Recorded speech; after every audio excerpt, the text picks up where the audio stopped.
Вітаю вас на каналі Шпаргалка Інформатика.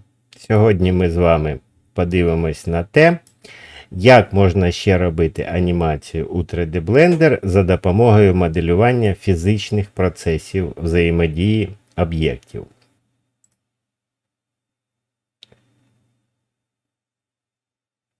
Ось що з цього може вийти, якщо користуватись вбудованими елементами моделювання фізики у програмі роботи з 3D-графікою.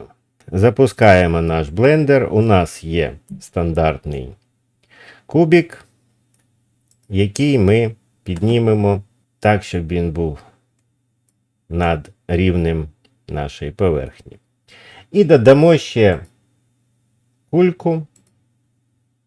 Причому, якщо ви звернули увагу, у нас кулька така, наче складається з багатьох площин або граней. І щоб зробити її більш плавною, просто натискаємо праву кнопку миші і Shade Smooth, тобто розглажування поверхні. Тоді вона у нас буде гарна, без відображення своєї структури.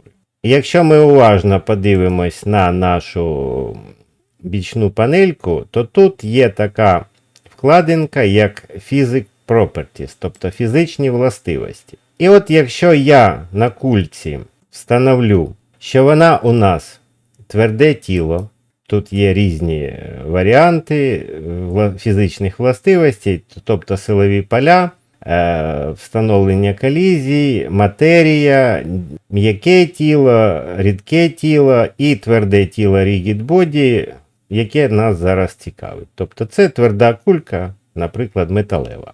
І отут у нас з'являється, після того, як я натиснув, з'являється вкладка динамічна і анімована. І вага.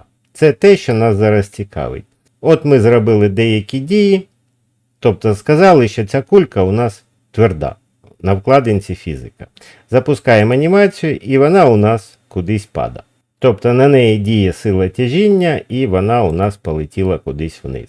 Якщо ми до кубика теж застосуємо Rigid Body, але збільшимо його масу до 20 кг приблизно. І скажемо, що він не динамічний. Тобто він не повинен рухатись. І знову ж запустимо анімацію з першого кадра. Тверда кулька стикається з твердим кубиком і на ньому ж залишається. Ще там щось і хитається. Видалимо кубик, додамо ще одну кульку, зробимо її теж гладкою, перемістимо вище, додамо їй значення твердого тіла, збільшимо вагу і знімемо динамічність. І запустимо анімацію. У нас кулька впала на кульку, зупинилась і, по ідеї, вона повинна з неї скатитись. Тому що складно стояти в круглій формі на круглій формі.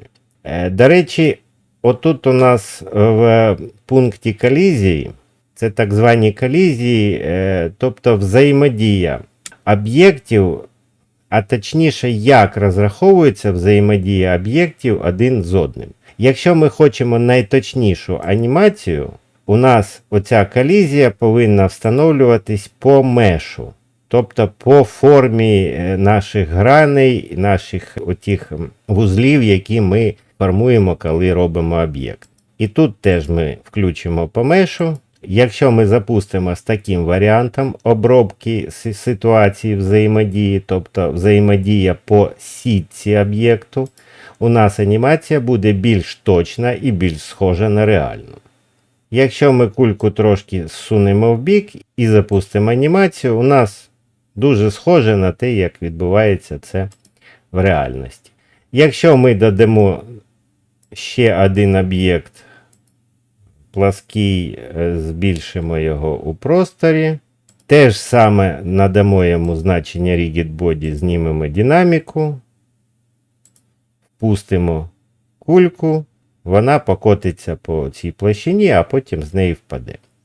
Якщо ми додамо динаміку і до цієї кульки, тобто вибрали кульку, поставили галочку динаміка і запустимо анімацію. В цьому випадку у нас кулька вилетіла. Чому вилетіла? Тому що вона доторкається до поверхні і, відповідно, від неї відбивається. Отут теж включимо меж, а кульку трішечки піднімемо. Хай вони падають удвох.